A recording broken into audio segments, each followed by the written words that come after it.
Hello students, how are you all? I hope you are doing well. Students, today we'll start a new chapter. The name of the chapter is Factors and Multiples. Students, हमने बात की थी पहले. For example मेरे पास एक number है 50, ठीक है. मुझे इसके मल्टीपल्स बताने हैं तो मुझे 50 का टेबल लिखना पड़ेगा. 50, 100, मतलब मुझे वो ऐड करते जाना है. 50, 50, तो इसको बोलते हैं ये मल्टीपल्स हैं. ये क्या है? मल्टीपल्स हैं. किसके? 50 के. ऐसे किसी भी नंबर के हम मल्टीपल्स बता सकते हैं. लेकिन अगर मुझे क्या बताने फैक्टर्स, तो 50 के फैक्टर्स क्या होंगे? 50 जिस नंबर से डिवाइड हो जाएगा ना, by which numbers 50 is divided, all that numbers are called factors. जैसे कि 50 1 से डिवाइड हो जाएगा, 2 से हो जाएगा, उसके बाद 50 किससे डिवाइड हो जाएगा? 4 से नहीं हो पाएगा.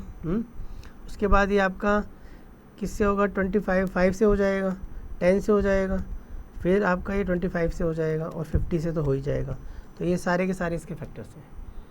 ठीक है स्टूडेंट्स, हम आगे चलते हैं. इसकी प्रॉपर्टीज़ हैं, कुछ आपको पढ़ लेनी है. प्रॉपर्टीज़ और ये कुछ मल्टीपल्स की है, जैसे कि every number is a multiple of 1. हर एक नंबर 1 का मल्टीपल होता है. ये आपको देख लेनी है, ईजी है. आगे हम क्वेश्चंस पे आ जाते हैं direct. Even and odd numbers पे आ जाते हैं नीचे एक बार.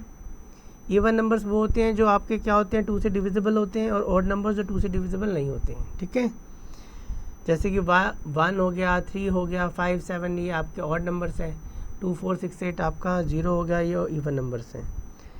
अब डिविजिबिलिटी देख लेते हैं. 2 किससे डिविजिबल, कौन से नंबर 2 से डिविजिबल होंगे? 3 से होंगे, 4 से होंगे.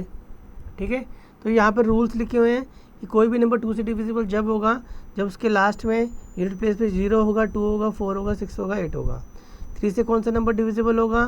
जब हम डिजिट्स का सम कर देंगे, जो भी नंबर बनेगा डिजिट्स का सम करके वो 3 से डिविजिबल होना चाहिए. डिविजिबिलिटी 4 क्या है?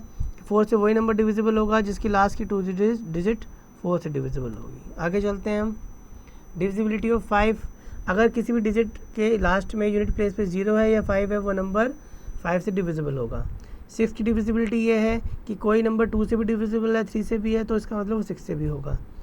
दोनों से होना चाहिए. डिविजिबिलिटी ऑफ 7 क्या है? 7 ये है हमारा जो नंबर है, जैसे कि 6 8 9 5, 6 8 9 5, तो हमें बताना है कि ये डिविजिबल है कि नहीं 7 से. तो हम क्या करेंगे? इस पूरे नंबर को नहीं लिख के, बल्कि ये लास्ट की ये वाली 3 डिजिट लिखेंगे, ये वाली छोड़ देते हैं लास्ट वाली, और इसका डबल कर देते हैं. तो 2 मल्टीप्लाई क्या कर देंगे? 5, तो 6 8 9 2 5 = 10. अब इसको माइनस कर देंगे हम इसमें से, तो हमारा आएगा 6 7 9. ठीक है, विच इज़ डिविजिबल बाय 7. हम देखेंगे ये जो है 7 से डिविजिबल है. ठीक है, अगर ये 7 से डिविजिबल है, इसका मतलब वो नंबर भी 7 से डिविजिबल होगा, क्योंकि स्टेप 3 में यही है, if the number so obtained is divisible by 7 then the given number is divisible by 7. Clear होगी बात? यहाँ तक कोई प्रॉब्लम नहीं है. ठीक है, ऐसे करना था हमें. नेक्स्ट आ गया 8 की डिविजिबिलिटी. इसमें लास्ट की 3 डिजिट, कोई भी नंबर है उसकी लास्ट की 3 डिजिट चेक करेंगे, अगर वो डिविजिबल है तो वो होगा. सो स्टूडेंट्स, हम डिविजिबिलिटी ऑफ 9 पे आ जाते हैं. 9 से वो नंबर डिविजिबल होंगे जिनका सम जो है डिजिट्स का सम करके, जैसे कि 27 आए तो ये 9 से डिविजिबल है ना 27, इसलिए 9 का डिविजिबिलिटी रूल इसमें अप्लाई हो गया. 10 का क्या है? 10 में लास्ट में 0 होनी चाहिए, तो वो आपका 10 से होगा. 11 का क्या है? 11 में हम क्या करते हैं? कोई भी नंबर है उसका ऑड प्लेसेस और इवन प्लेसेस को ऐड कर देते हैं और उनका डिफरेंस ले लेते हैं. अगर वो डिफरेंस 0 आएगा या 11 आएगा तो वो 11 का है. जैसे कि हम क्वेश्चन पे करते हैं. पहले एक्सरसाइज पे आ जाते हैं. 5A फर्स्ट क्वेश्चन है, right all the factors of each of the following numbers. जैसे कि हमें 28 के फैक्टर्स बताने हैं स्टूडेंट्स. सो 28 के फैक्टर्स हमें बताने हैं सारे के सारे. तो ये किस किस से डिवाइड हो जाएगा? 1 से हो जाएगा, 2 से हो जाएगा, ठीक है, उसके बाद 4 से हो जाएगा. सो स्टूडेंट्स 28 के फैक्टर्स हो गए 1 2 4, और फिर उसके बाद 6 से नहीं जाएगा, 7 से हो जाएगा डिविजिबल है. 7 4 से 28 होता है. उसके बाद ये किससे जाएगा? 14 से, फिर ये जाएगा 28 से. तो ये आपके सारे इसके फैक्टर्स हो गए. ठीक है, ये सारे के सारे इसके फैक्टर्स हैं. क्वेश्चन नंबर 2 पे आ जाते हैं हम. Question number 2, right the first 5 multiples. नीचे एक्सरसाइज का question number 2, right the first 5 multiples of following. 11 के देखो फर्स्ट 5 बताने हैं. 11 का टेबल 11 बन जाए, 11 11 2 22 33 44 55. तो ये इसके क्या हो गए हैं? मल्टीपल्स हो गए हैं. ठीक है, तो क्वेश्चन नंबर 3 में हमें इवन और ऑड बताना है. तो 605 की बात करते हैं यहाँ पे. उसकी यूनिट प्लेस भी देखेंगे, ऑड है ये, तो ये नंबर ऑड हो जाएगा. ठीक है, तो ये ऑड हो जाएगा। इसी तरह से नेक्स्ट वाला देखो 8 है इसके सबसे लास्ट में, तो ये इवन हो जाएगा यूनिट प्लेस पे। क्वेश्चन नंबर 4 में हमें बताना है कि ये डिविजिबल है 4 से। तो 4 का रूल ये था कि अगर यूनिट प्लेस पे 0, 2, 4, 6, 8 होगा ना, तो वो आपका किससे डिविजिबल होगा? 2 से। तो इसके तो 9 है, तो ये नहीं होगा, ये हो जाएगा। देखो यहाँ 0 है ना। इसी तरह से हमें करने हैं। नेक्स्ट आ जाते हैं हम क्वेश्चन नंबर 5 पे। 3 का हमें क्या बताया था कि 3 का रूल क्या है? 3 का ये है डिजिट्स को ऐड कर देंगे। तो इन तीनों को ऐड कर दो 8, 3, 7 को क्वेश्चन नंबर 1 में। तो ये कितना आएगा? 18, और 18 3 से डिविजिबल है ना, इसका मतलब ये नंबर भी 3 से डिविजिबल है। 6 पे आ जाते हैं। इसमें 4 का बताना है। 4 में लास्ट की 2 डिजिट्स को देखना होता है। ये 30 है, तो ये 4 से डिविजिबल नहीं है, इसका मतलब ये नंबर भी 4 से डिविजिबल नहीं है। 7th क्वेश्चन में हमें क्या करना है? 5 से चेक करना है। 5 का रूल ये है लास्ट में 5 हो या 0 हो, तो इसके लास्ट में 5 है ना यूनिट प्लेस पे, तो ये हो जाएगा। क्वेश्चन नंबर 8 में हमें बताना है कि क्या ये डिविजिबल है 6 से। तो इसका ये रूल है, ये 2 से भी डिविजिबल होना चाहिए और 3 से भी। 2 से तो डिविजिबल हो ही जाएगा क्योंकि देखो यहाँ 2 है, और 3 से डिविजिबल के लिए इनको ऐड कर दो। 3 + 1 4, 4 + 3 7 + 2 9। तो 9 तो डिविजिबल है 3 से, तो ये 2 से भी डिविजिबल है और 3 से भी डिविजिबल है, इसका मतलब ये 6 से डिविजिबल है। ठीक है। 9th क्वेश्चन में हमें बताना है 7 से है कि नहीं। 7 के लिए आप क्या करोगे? 252 जो है उसमें ये वाली डिजिट लिखते हैं, फिर इसको 2 से मल्टीप्लाई कर देते हैं, इसका डबल कर देते हैं, ये आप ठीक है, इसको यहाँ पर मल्टीप्लाई कर देते हैं, तो आपका 4 आएगा। इसमें से माइनस कर देंगे 21 7 से डिविजिबल है ना, तो ये भी 7 से डिविजिबल हो जाएगा। ठीक है स्टूडेंट, आगे चलते हैं हम। अब इसमें 10th क्वेश्चन में 8 से बताना है। 8 के लिए लास्ट की 3 डिजिट देखनी है। अगर लास्ट की 3 डिजिट डिविजिबल है तो है। 9th का क्या है? इनका फिर से सम कर देंगे सबका, और हम चेक करेंगे 9 के टेबल में आ रहा है, जो सम आएगा वो तो आ रहा है, तो डिविजिबल है, तो ये भी नंबर भी डिविजिबल होगा। 10 की डिविजिबिलिटी रूल ये है, लास्ट में या तो 5 या 0 होना चाहिए, तो 5 है तो ये 10 से भी डिवाइड हो जाएगा। 11 का रूल देख लीजिए एक बार। 11 का ये बड़े वाला क्वेश्चन कर लेते हैं, ये वाला जी वाला कर लेते हैं एक बार। हमें गिवन है 2 0 2 2 0 2, तो हम इवन प्लेसेस को अलग से ऐड करेंगे, इनको एक छोड़कर एक, ठीक है, एक छोड़ दिए, और इधर से इनको अलग ऐड करेंगे और इनका डिफरेंस देखेंगे। फिर 2 + 2 4, और इधर से 2 + 2 4, इनका डिफरेंस कितना है? 0। या तो 0 होना चाहिए या 11 का मल्टीपल होना चाहिए। ठीक है, तो यहाँ पर ये क्या है? 11 का मल्टीपल है, या 0 होना चाहिए, तो यहाँ तो 0 आ गया, तो इसका मतलब ये डिविजिबल हो जाएगा 11 से। नेक्स्ट टॉपिक है प्राइम नंबर और कंपोजिट नंबर। नेक्स्ट आगे चलते हैं। प्राइम नंबर स्टूडेंट्स क्या होते हैं? जिसके 2 फैक्टर्स होते हैं। एक तो वो नंबर इटसेल्फ नंबर, और एक 1। जैसे कि मैंने बोला 7, तो 7 से ही डिविजिबल है, और 7 1 से डिविजिबल है, तो 2 ही फैक्टर हुए ना, 7 और 1। 7 के फैक्टर तो उन्हीं को बोलते हैं ना, जिससे वो नंबर डिवाइड हो जाएगा, तो 2 हो गए 7 और 1, तो इसलिए 7 एक प्राइम नंबर है। स्मॉलेस्ट प्राइम नंबर क्या कौन सा होता है? 2 होता है। 2 हमारा स्मॉलेस्ट प्राइम नंबर है। इसी तरह से हम बात करेंगे कंपोजिट नंबर की, जिसमें 2 से ज़्यादा फैक्टर होते हैं, उसको कंपोजिट नंबर बोलते हैं। एग्जाम्पल के लिए 9 देखिए, 9 आपका 1 से डिविजिबल है, 3 से डिविजिबल है, और 9 से भी है, तो 3 फैक्टर्स हो गए। So number having more than 2 factors is called composite number, तो इसलिए कंपोजिट नंबर हो गया। आगे ये कुछ स्टेप्स दे रखे हैं, ये तो मैंने आपको बता ही दिया। मैं आ जाते हैं क्वेश्चंस पे, और आपको ये याद रखना है जो 1 है ना, वो ना तो प्राइम है और ना ही कंपोजिट है, क्योंकि उसका एक ही फैक्टर है।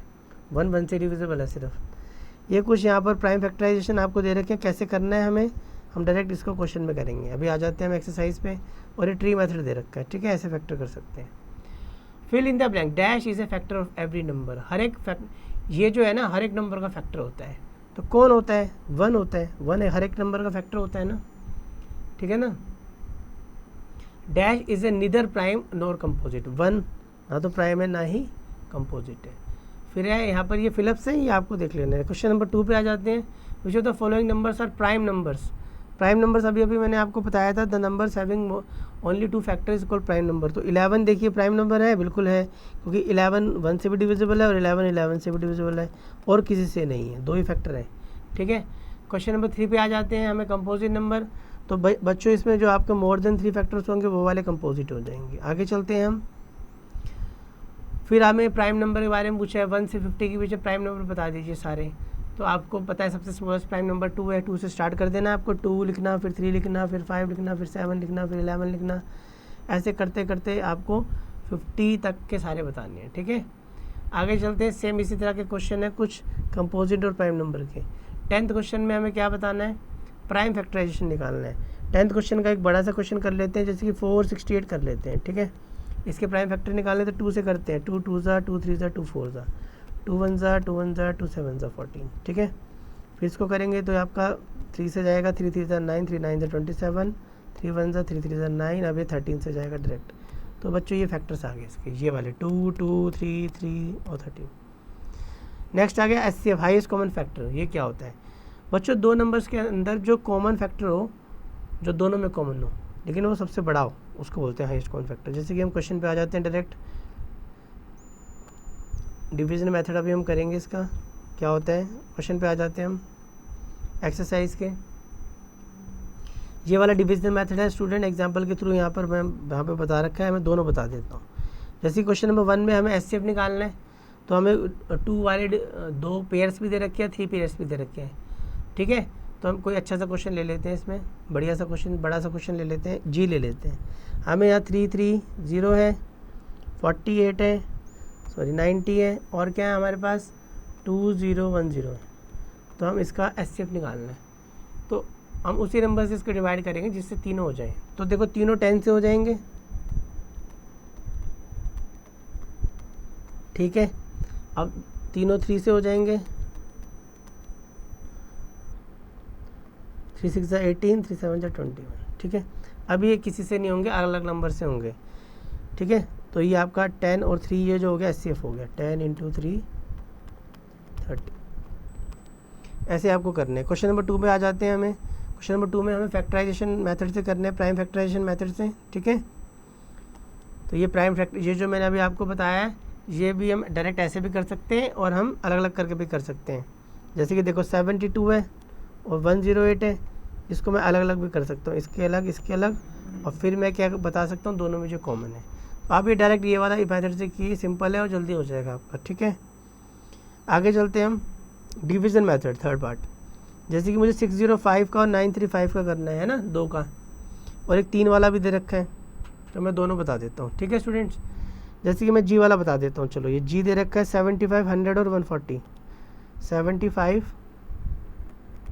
100 और 140।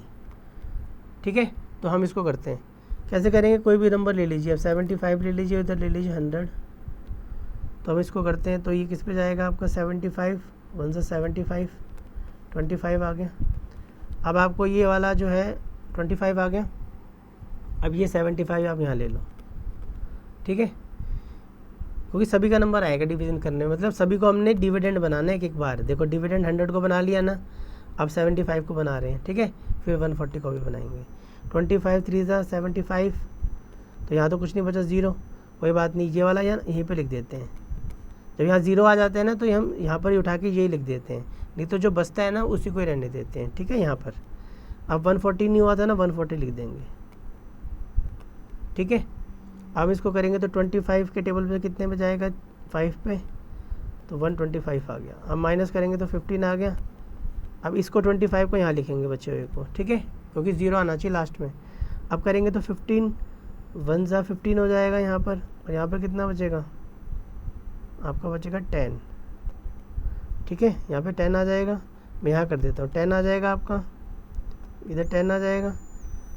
ठीक है, इस 10 को अब मैं यहाँ पर कर लेता हूँ, और ये 15 अंदर लिख देता हूँ। अब 10 1 10, तो यहाँ पे 5 आ जाएगा। अब इस 10 को उठा के यहाँ लिख देंगे, 5 2 10। तो जो यहाँ बचता है ना सबसे लास्ट में, ये आपका HCF होता है, तो इसका HCF हो गया 5। ठीक है स्टूडेंट, इन तीनों का HCF क्या हो गया हमारा, 5 हो गया। कोई डाउट नहीं है आपको, क्लियर हो गया होगी बातें सारे। ठीक है, तो ये क्वेश्चन आपको थर्ड के रिमेनिंग पार्ट्स आपको खुद करने हैं। आगे चलते हैं हम LCM पे, लोएस्ट कॉमन मल्टीपल। तो इसमें क्या होता है, कॉमन लेना है, वो भी मल्टीपल होना चाहिए, सबसे छोटा। आगे चलते हैं हम, यहाँ पे हम डायरेक्ट क्वेश्चंस पे आ जाते हैं, इसके कैसे करने हैं हमें। LCM निकालना है हमें, मान लो कि 4 नंबर का निकालते हैं हम। 64 भी है हमारे पास, 72 भी है, 96 भी है और 108 भी है। इसका हमें एलसीएम निकालना है, ठीक है। तो करते जाओ जी, इसे 2 से करो 32 आएगा, 36 आएगा, 2 से करोगे 48 आएगा, 2 से करोगे 54 आएगा, 2 से करोगे 16 आएगा, 18 आएगा, 24 आएगा, 27 आएगा, 2 से करोगे तो वहाँ पर 8 आएगा, 9 आएगा, 2 से 12 आएगा, 2 से नहीं जाएगा, ठीक है। अब आप इसको 4 से कर दो, 4 2 8 आएगा, 4 3 12 आएगा। जिससे हो रहे हैं करते जाते हैं बच्चे, ठीक है। फिर उसके बाद हम करेंगे 2 से 9 आएगा, 3 आएगा 20, फिर हम 3 से कर देंगे। अब 1 आएगा, 3 आएगा, 1 आएगा, 3 9 आएगा, फिर 3 से कर देंगे, 1 आएगा, 1 आएगा, 1 आएगा, 9 आएगा, 3 आएगा, फिर 3 से कर देंगे, 1 आएगा, 1 आएगा, सबको 1 लाना है। तो इसका एलसीएम क्या होगा, इन सबकी मल्टीप्लाई। तो करो 3 3 9 9 3 27 2 54, ठीक है। 54 यहाँ तक 54 आ गया। फिर इसकी कर देते हैं 4 2 8 2 16 16 32, मतलब इसकी मल्टीप्लाई कर देंगे, आपका आंसर आ जाएगा। तो कर लेते हैं हम यहाँ पर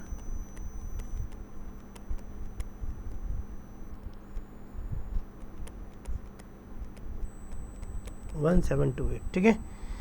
तो ऐसे करने हैं आपको एलसीएम के। सेकंड वाले में भी ऐसे ही करना है, उसमें अलग अलग करके करना है सबका, मतलब 64 का अलग करना है, 72 का अलग करना है, इस तरह से सबका अलग करना है। सेकंड वाले क्वेश्चन में करना है इसी मेथड से ही। आगे चलते हैं, फिर कॉमन बता देना सब में लीस्ट कॉमन कौन सा है, ठीक है स्टूडेंट्स। आगे चलते हैं हम properties of HCF and LCM. तो ये प्रॉपर्टीज़ है, कुछ आपको रीड कर लेनी है। आगे चलते हैं हम इसके एप्लीकेशन। अब हम क्वेश्चंस पे आ जाते हैं जो आपके वर्ड प्रॉब्लम्स हैं। Find the greatest number that will divide this leaving remainders this. बच्चों हमें वो बड़े से बड़ा नंबर बताना है जो डिवाइड करे, विल डिवाइड, इस सबको डिवाइड कर दे, तीनों को डिवाइड कर दे, और वो उसका रिमाइंडर कितना आना चाहिए, 1 आना चाहिए, 2 आना चाहिए, 3 आना चाहिए। तो देखो अगर 37 को डिवाइड करेगा, ठीक है, तो इसका मतलब ये हुआ ना, वो ग्रेटेस्ट नंबर अगर 37 को डिवाइड करेगा तो 1 रिमाइंडर आ रहा है। इसका मतलब इसको 36 ही मान लेते हैं ताकि रिमाइंडर ना आए, है ना। इसमें से 1 माइनस कर देते हैं, इसमें से 2 माइनस कर देते हैं, इसमें से 3 माइनस कर देते हैं। यहाँ 36 आएगा, यहाँ 48 आएगा और यहाँ 120 आएगा, ठीक है। अब इन तीनों का बस आपको एलसीएम ले लेना है, वही आपका आंसर हो जाएगा। तो उसको 12 से कर देते हैं।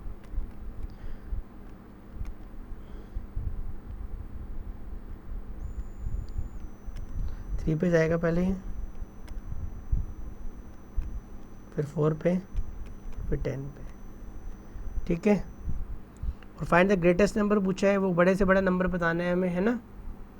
तो ये आपका 12 आंसर आ जाएगा, क्योंकि जब भी ग्रेटेस्ट बोलेगा ना बच्चों, तो इसका मतलब एचसीएफ निकालना है, एचसीएफ।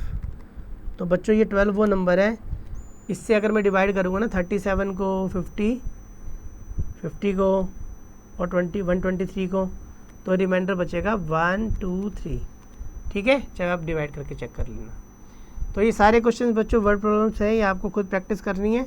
और इसके बाद ये एसेंशियल हाइलाइट्स हैं जो एक तरह से रिकैप है इस चैप्टर का, जो एक्टिविटी है आपको खुद परफॉर्म करनी है। Okay student, so in this way we have completed our chapter.